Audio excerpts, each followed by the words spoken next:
Welcome to part 2 of the Inked Edges tutorial. I shared with you in the first tutorial how to make inked edges in one manner using brushes. And here's the word that we inked up. I applied some texture and other things to it to make it kind of cool, because you know my guys like things cool. But let me take that off and go back to this initial word inked, and here is using the brushes. I kind of like that because I just lightly inked it as opposed to what I did to the word school. Something maybe to learn, because see, I missed some areas in here, so maybe another idea would be go back with an eraser and kind of erase part of that inked area. Take some more time at it. This is done with the method that we're going to use now.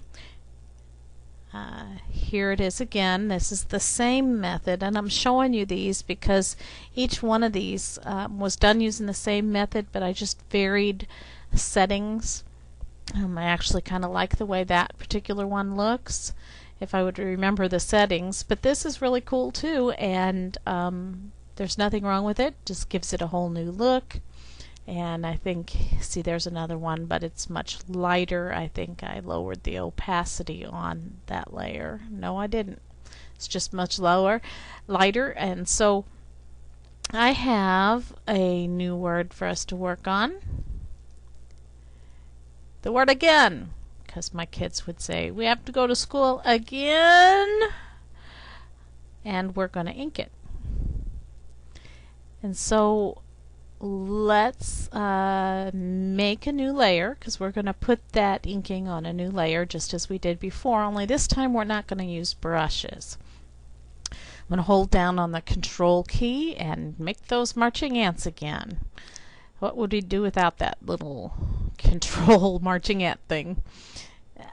Edit drop down menu, stroke, and this is where I made a lot of the changes in the other samples.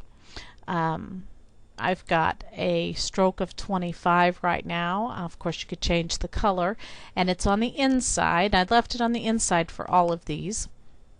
I did play with some of them. I did change the blending mode here on some of them that I was doing, and that made some of the differences. Of course, the size of the stroke made some differences too. So I'm going to click OK.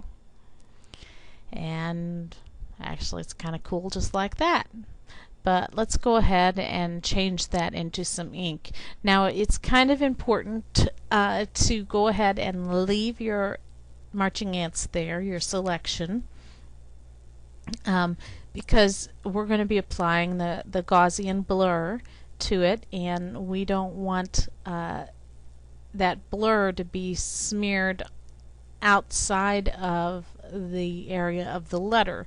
We want to contain everything we do within the letter so we don't have to go back and cut it out later. And so I'm leaving those marching ants on.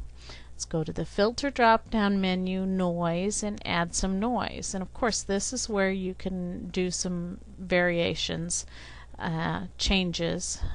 For this run through, I'm going to make it fairly large. Make sure your monochromatic is on, otherwise you're going to get colors other than black and white. And we'll take a look at this later, but I chose to use the Gaussian distribution. And now that looks pretty funny. Actually, it kind of looks cool. But then we're gonna, I love playing and looking what I come up with.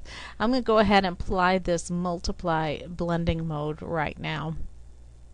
Or you can even do the linear burn, whichever one works best for you. But I'm going to apply it now so we can see what the next ones look like. And if you zoom in, you can see it looks kind of funny right now. So let's go to the filter drop down menu, blur, and we're going to apply that Gaussian blur. Oh, I got a motion blur. Click the wrong thing.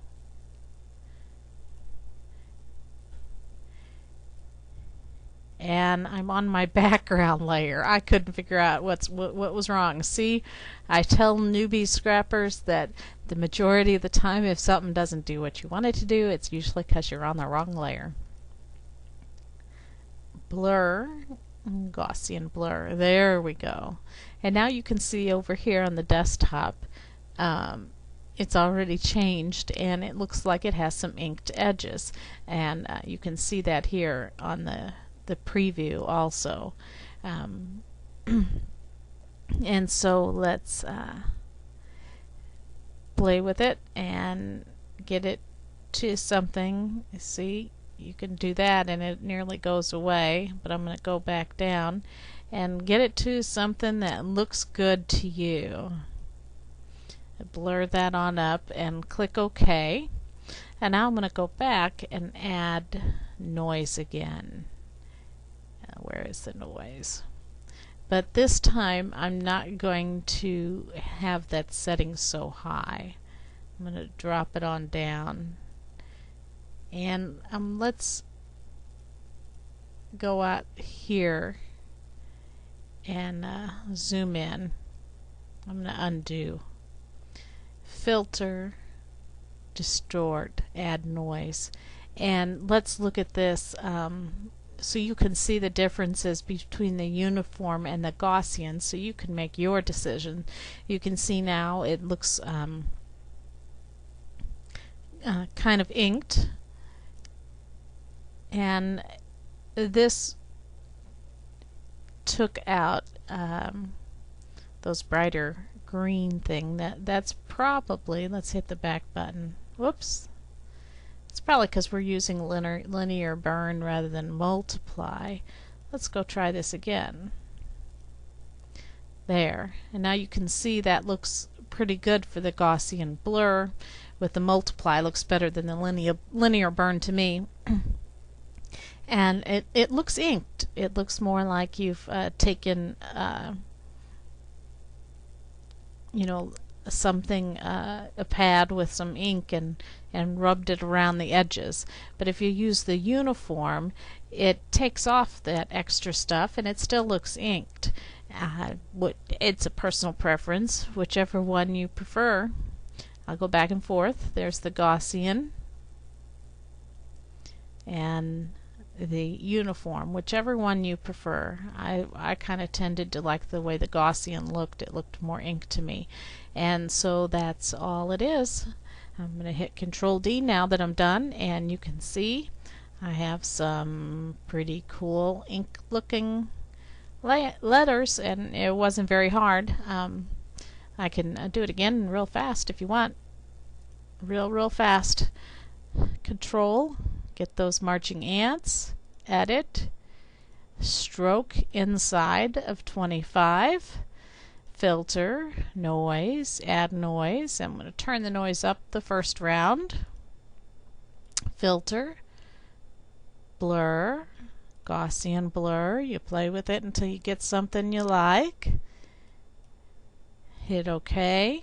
Filter, noise, add noise, and this time I'm going to take it down some. And don't forget to apply that blending mode. Control D. And there we have it. With that quick, you can ink up the edges of anything. And so please do share. I say that with everything. It's going to be more fun if we all share, if we all try to do these tutorials and share them. And it doesn't matter whether I put this tutorial up today or, 90 days from now or a year from now. If you come along and just share as you test out these tutorials and even allow us to download what you make, it's going to be more fun for everybody. So, hey, see you in the forums.